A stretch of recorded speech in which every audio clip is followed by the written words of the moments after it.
like you were out? Did you feel like, what were the feelings in the few?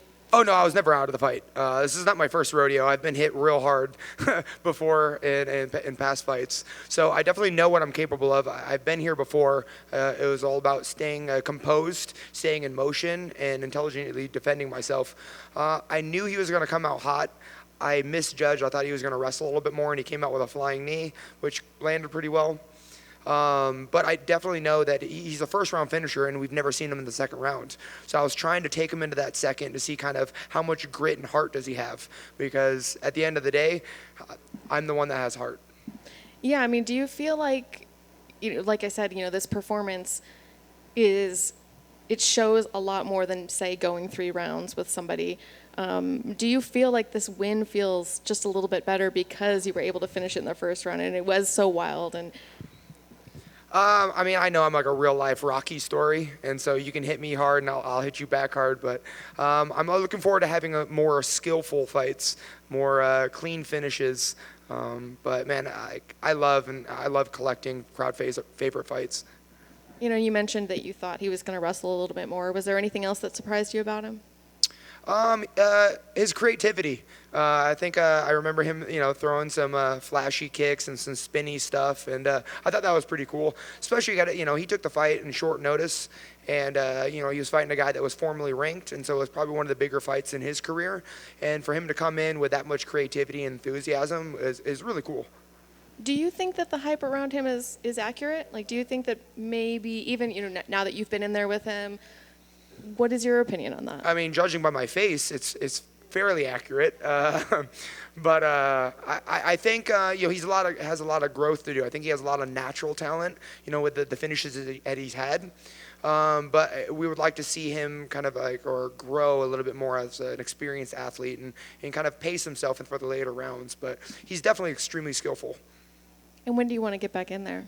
I hate long layoffs. So as long as we keep it close, I gotta check with my body and see what I'm capable of. But that Bobby Green fight looks a lot of fun, and so we'll determine what date and times are available for us. But we'll definitely make that happen.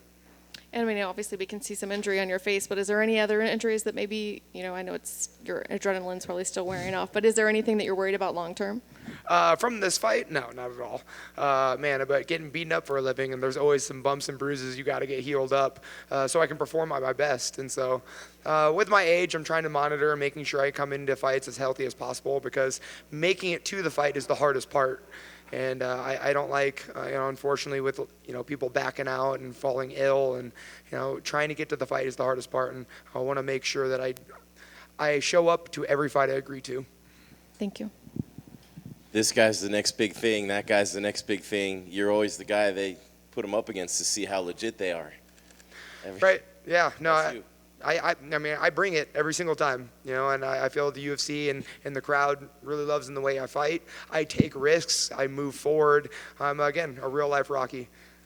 And they know if they can get by you, they're on their way, because you're one of those guys. I know you fought Islam and now him, so many guys along the way. And you mentioned Bobby Green. Anybody else, you've been doing this a long time, that you haven't fought yet, where you just say, man, I really want to fight that guy one day?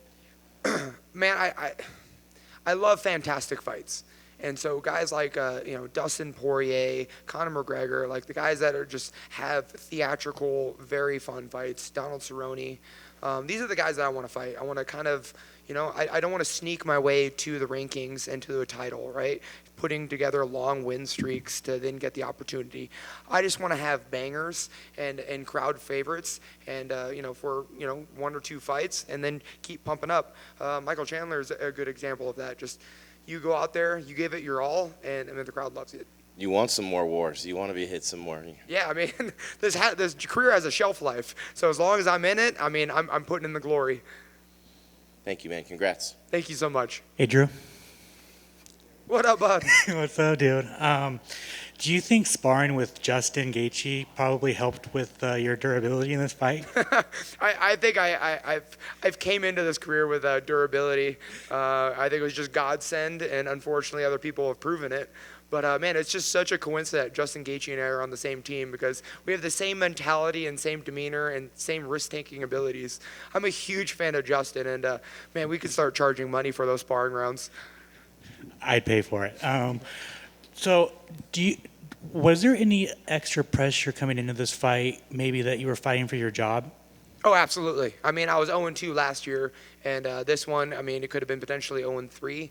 So yeah, there's definitely added pressure to just maintaining, my spot in the UFC roster. But I tried not to think about it too much because when your mind gets into, outcome focused, you forget kind of what gets you there. And so I was practicing a ton of just dismissing the outcome, just coming in and focusing on 1 second at a time. Where does this win and I guess this finish kind of rank in your UFC career so far? Just one notch in the win column.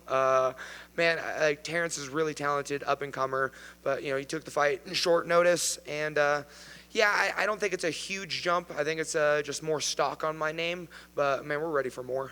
Two last things for me. I just wanted to know, how was the weight cut this time? I know it's a big one for you. Just how was the weight cut during this week? I mean, it's always incredibly fun. Man, I walk around at like 80, 85. I show up fight week at 175. So the dilemma has always been at 175, it's either 5 pounds or 20 pounds. And 5 pounds don't seem like enough because, I've rolled with Usman and he's huge, and so I unfortunately have to make the descent of 20 pounds. It definitely doesn't tickle, but man, I work with Laylee Liederman in Denver, Colorado, and she's made all my weight cuts super smooth with, all the science backing behind it. So, we get the job done in a healthy fashion, and I feel fit and ready for each fight. Dober versus Bobby Green. What's your perfect, I guess, arena you want to fight in? Like what's a dream thing you want to fight in this? God, that fight has to be in front of a crowd. It has to be, right? Yeah, so let's find a place that we can just pack the arena. I would love to be a part of that, like a main card, co-main, just with Bobby and I, we're both such fun fighters taking risks, and we can make that fight exciting. And I feel like there'd be very little wrestling in that fight. For sure. And then I guess finally for me, what's the rest of your night look like? Relaxing, icing this face, probably sitting down and not getting back up, and definitely just some gluttony and some wine. Congratulations. Thank you so much. I've got one question. I always wonder about when you guys fly home, especially when you have so many facial injuries. What do people ask you, what happened, or are you guys hiding it? How do you travel home? Oh, every time my wife turns to me, I wince. So people think, no. No, you get the weird looks, but it's fun, man. This is why I do it. I do it for the attention. We're all entertainers. So I get to wear this as a badge of honor, and if people want to talk about it, I'm all ears. Awesome, thank you. Which is the better feeling, that the fact that you got the knockout and you got the win, or the fact that you actually had to deal with some real adversity at the beginning and that you overcame it? I know as you go back and watch the fight, I think you'll see that you looked really, really hurt at the beginning, but is it more special for you that you actually went through some adversity and then got that nice finish as well? I mean, I felt really hurt in the cage. But no, I like the clean finishes, to be honest. I love having the back and forth battles and the wars. But man, that was too close for comfort. So we're gonna do our best not to get that close again. Yeah. Well, and especially, he talked a little bit about coming with pressure. You got to see how explosive this guy was. Was there ever any point where you thought, with the short notice fight, having the 2 losses, and you look at this guy coming in, was there ever any part that you were just like, do we really want to take this one, or do we want to just maybe play it safe and have a full cam and really come in here prepared for somebody? No. We had options as far as last-minute replacements, and as soon as I saw Terrence's name, like I said, I want the great fights. I want the fantastic fights, and as soon as that name popped up, I'm like, that would be an incredible one. And like I said, I'm not looking to squeak my way back into the division. I want to make some loud noises and have fantastic fights, and by the time I'm old and a grandfather, I get to tell my grandchildren all of these stories. Congrats on the victory. Thank you. Drew, congrats on the big win. First of all, thank you for what would look like 3 rounds inside of 1 round. How did you see that opening? Because to me, it looked like it was the knee that crumbled him, and that was like a body shot. And from then, once you got into his guard, it was over.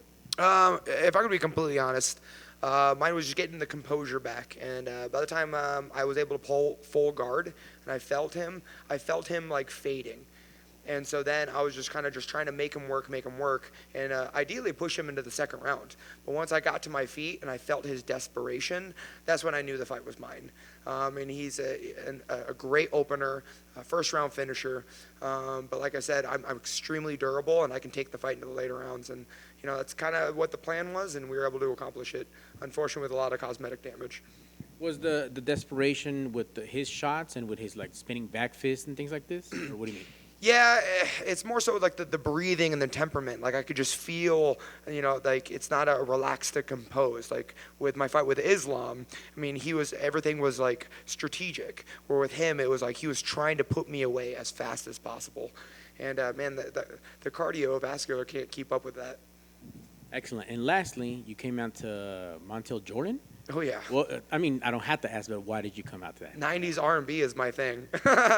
I'm punch, kick, and I bring the violence to R&B music all the time.